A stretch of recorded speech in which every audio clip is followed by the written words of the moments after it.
2024 लोकसभा चुनाव में सासाराम लोकसभा क्षेत्र से छेदी पासवान जी का टिकट काटना भारतीय जनता पार्टी के लिए बहुत महंगा पड़ गया साथियों। क्योंकि शाहाबाद क्षेत्र से पूरी तरीके से लोकसभा में भारतीय जनता पार्टी एनडीए का सफाया हो गया साथियों। जो कि सासाराम की सीट, बक्सर की सीट, आरा की, काराकाट की सीट, औरंगाबाद की सीट जो कि एनडीए गठबंधन भाजपा पूरी तरीके से हार गई साथियों। जिसमें जो कि बक्सर की सीट वो भाजपा की सीट थी। सासाराम की सीट जो कि छेदी पासवान लंबे समय से भाजपा के टिकट पे सांसद रहे, लेकिन छेदी पासवान का टिकट कट जाने से पूरी तरीके से इसका असर शाहाबाद क्षेत्र में पूरी तरीके से देखने को मिला साथियों। क्योंकि चिराग पासवान, रामविलास पासवान के इसके बाद दूसरे पासवान समाज के सबसे बड़े नेता छेदी पासवान जी हैं। जो कि छेदी पासवान को पासवान समाज अपना नेता समझता है और कहीं न कहीं इसका असर पूरी तरीके से देखने को मिला साथियों।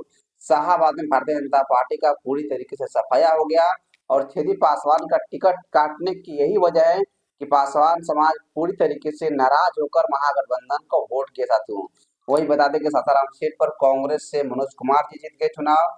वहीं बक्सर की सीट जो कि भारतीय जनता पार्टी की झोली में हमेशा से रही, लंबे समय से रही, वही सुधाकर सिंह चुनाव जीत गए।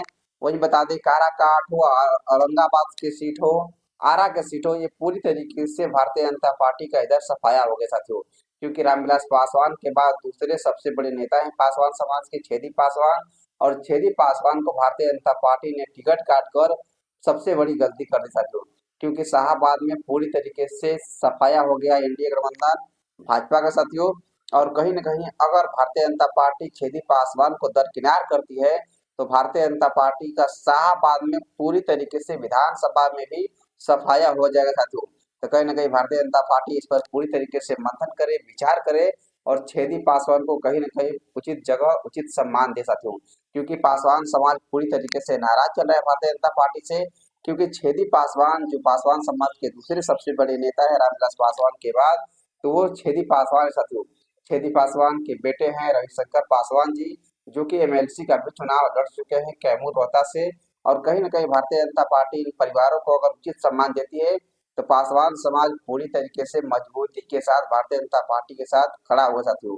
क्योंकि छेदी पासवान का टिकट कट जाने से पूरी तरीके से पासवान समाज नाराज था, इसीलिए महागठबंधन को वोट किया और कहीं न कहीं भारतीय जनता पार्टी एनडीए का पूरी तरीके से शाहाबाद लोकसभा में पूरी तरीके से सफाया हो गया साथियों। खुद बक्सर की सीट, सासाराम की सीट ये भारतीय जनता पार्टी के लंबे समय से रहती थी। आरा की सीट हो, काराकाट की सीट हो, एनडीए की थी, लेकिन इन सभी सीटों पर हार का सामना करना पड़ा साथियों। क्योंकि एक ही वजह सबसे थी छेदी पासवान का सासाराम लोकसभा क्षेत्र से टिकट काट देना साथियों। टिकट काट देना, इससे पूरी तरीके से पासवान समाज में नाराजगी थी और अभी भी ये नाराजगी है। जब तक छेदी पासवान को उचित सम्मान नहीं दिया जाएगा, रविशंकर पासवान को उचित सम्मान अगर भारतीय जनता पार्टी अगर नहीं देती है तो कहीं न कहीं ये पासवान समाज का आक्रोश एक बड़ा रूप ले लेगा साथियों। तो अभी के लिए इतना ही। मैं जो भी इस पर अपडेट खबर है मैं आप सबको बनाऊंगा, लेकिन पासवान समाज पूरी तरीके से अभी भी भारतीय जनता पार्टी से नाराज है साथियों। तो अभी के लिए इतना ही। मैं अक्षय पासवान और आप देख रहे हैं बिहारी फैशन। अगर आप हमारे चैनल पर नए हैं तो सब्सक्राइब कर दीजिए। जय हिंद, जय बिहार।